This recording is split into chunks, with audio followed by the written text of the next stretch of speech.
The street from that foster home there was a rock wall, and it appeared to have been carved out of a mountain. It was craggy and jagged, but there was one really smooth spot. And I would sit there day after day reading over and over again. A large oak tree hung over it, and in the midst of hot summer days I would sit there in its shade. Unfortunately, the family that raised me never brought me books, and so I would read the same book over and over and over again. And then one day, this very kind woman came down this gravel walkway that aligned the wall. I had been told that I could never make eye contact with anyone, and so I kept my eyes down at the ground, which is why I can tell you that at the age of 8 years old, I remember precisely and exactly what she was wearing. That she had light tennis shoes on with blue trim around the toe. And I can tell you that the left one was slightly scuffed more than the right one. She asked me what I was reading, and I told her that I was reading a mystery. And she said, "Weren't you reading that last week? And shouldn't you have finished by now?" And I remember getting so nervous and afraid I didn't know quite what to say to her and how to respond, so I just nodded my head yes. But she saw the way that I looked across the street at the home that I'd grown up in. And she continued on her way up the street, but later that night there was a knock at the door. And I was off in another part of the house. And I heard somebody ask for me by name, and I have to tell you how rare that was for anyone to mention me by name. And she asked, "Is Steve here?" And the foster family, unfortunately, always knew that appearances were important. They didn't necessarily want anyone to know what was happening inside that home. And she said, "Well, I have something for Steve." And the family said, "Well, we'll take them." And she said, "No, I want to give these to him myself." They called me, and I came around the corner, and as soon as I came around the corner, I saw her holding a box. And I was a little guy. I couldn't see what was in it. And she saw me standing up on my tippy toes, and when she finally lowered the box, I could see that in it were boxes and boxes of books.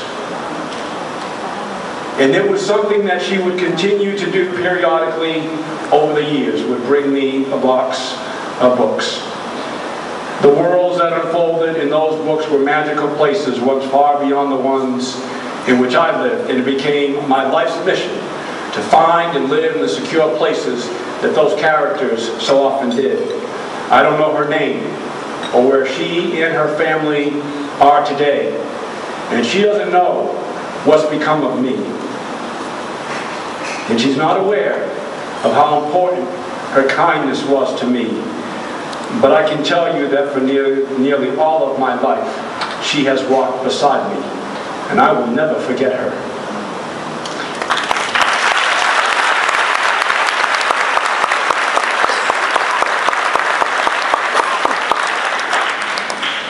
Because what she saw in me was not the circumstances of my life, but its possibilities.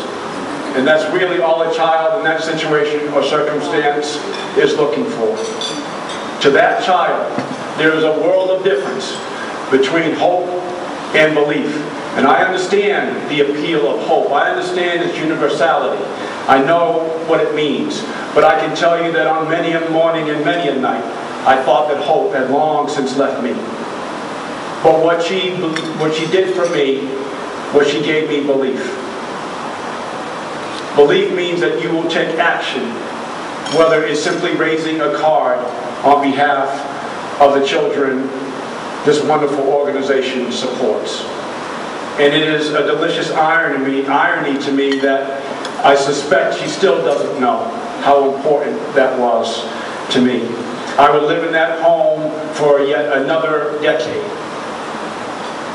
But those books gave me a vision, and I dared to believe that I could live a different life than the one that was in front of me. And I'm still trying to live that life. It gave me courage. Some years later,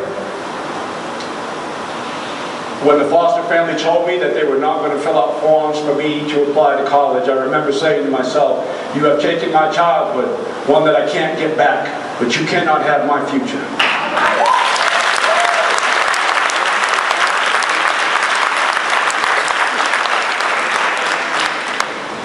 And I knew that when I told the social workers what was happening in that home, that havoc would be unleashed upon me. And it was. I'll never forget the Form 51A and the risk that I took, because I did believe that it would cost me my life. And so a couple of days before Christmas, after completing that form, I managed to escape that home, and it was just that, literally and precisely an escape. I didn't know it at the time, but it was very, very similar to the day that I was taken from my mother. I was sitting in the social worker's office, and I could tell that they had no plan for me. I was 16 years old, about to age out of the system. It was just a couple of days after Christmas. And I remember the social worker, a wonderful person, Michael Sylvia, who looked at me after going through his entire roster of families who he thought would be able to take me in. And he said, Steve, I just don't know what to do. I don't know what to tell you. A couple of weeks prior, I was a member of the Upward Bound program, and I remember having a meeting with one of my counselors, and I was explaining to him what was happening. And after that meeting, I walked away, but I hadn't gone but 10 feet. I turned a corner and I stopped. And I leaned my head against the wall because I didn't want anyone to see how concerned I was about my future. But when I leaned my head against the wall, I heard him say, I'm not married and I don't have any children. But if I ever had a son, I would want him to be just like Steve.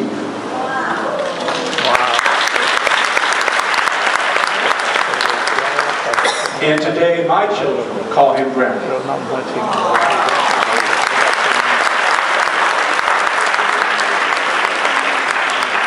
4 years later, I was standing there at my college graduation, splendidly attired in my cap and gown, and frequently being asked to take pictures of families and my classmates. And it dawned on me that there was no one there for me. I remember walking across the stage quite like this, and every time the name was called, there would be this loud applause and rumbling. And I remember thinking as it got closer and closer to my name that there wasn't going to be any applause for me. I attended my college graduation by myself. And I got to thinking, where is my family? Where is my mother? And where is my father? I called my social worker a few weeks later. I asked him for some information. He said, Steve, we don't have much about your family except an address from 1972 and the last name of your grandmother. And I said, well, Mike, it's the only shot I've got. And he said, well, I don't want you to get your hopes up. And I promised him that I would not. I called information. I had the name of the town wrong. The operator, very, very kind, asked me why I was looking. That was the days, you know, you picked up the phone and called information. You got to talk to somebody. She asked me why I was looking, and I told her why I was looking. And she said, young man, that is a magnificent story. And I really do wish you the best. She said, there is a J. Murphy living in the town that you're looking for, but I don't want you to get your hopes up. Because I really don't think that that's who you're looking for. So I called. The number was a 609 area code, and I said, hi, my name is Steve Klackerwitz. And as soon as I said that, the phone dropped. It was my grandmother.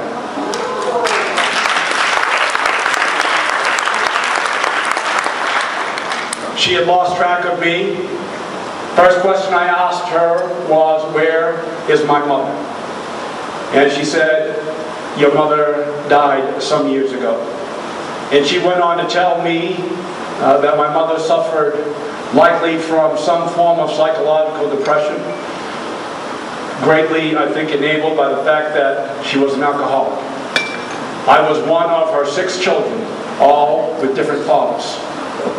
a reflection, I think, of a number of challenges that she had. She was disenfranchised from her own family. And when I finally, some years later, managed to get my case file, could see the tremendous pain and struggle that she endured. I asked if she knew who my father was, and she said the only thing that she knew about him was that he was a well-known fighter from New Bedford, Massachusetts. And in the very next breath she said, but I do know where your brothers are. And that was the first that I ever learned that I had brothers.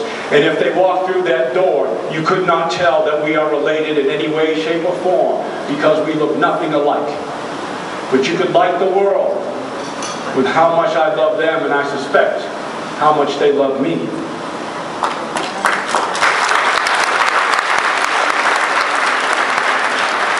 It wasn't perfect. It wasn't a Hollywood ending. In fact, the first time I met my family, we got into this terrible debate about affirmative action. Yes, that's what I thought. That's what my fiancée, now my wife, thought as well. Why are we having this conversation? And I can tell you that at one point, I thought it was largely because they were white and I was black. And I remember wanting to get away from them so badly because it hurt so much to look for a family after all these years who were in essence asking, why are you here? Why have you shown up? We have put all of this away. We have put you away. You've got to have a lot of faith to still stand there after that. That same meeting, I picked up a letter that my mother had written, and she had mentioned all of her children in that letter except me. You have to have a lot of faith to stand there after reading something like that. You have to have a lot of faith to believe that you still have a place. Sometimes we want to take situations and circumstances and paint beautiful pictures, but you have to work towards those things. Overcoming difference and distance doesn't happen by simply saying it.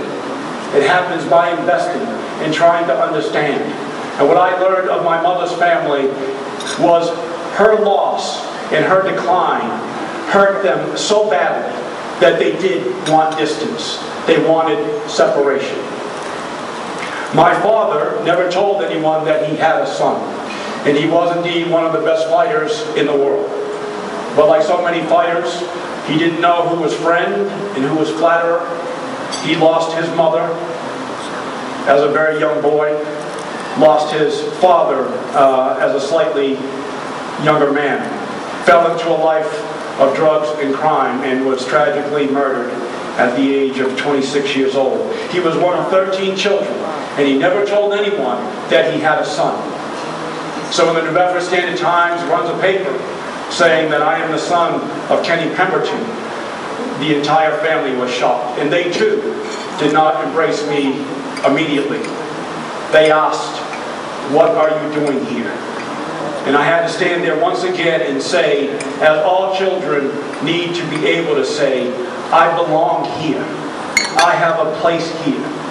And I belong to you. I belong to you. My vision was to one day wake up, come to a wonderful home,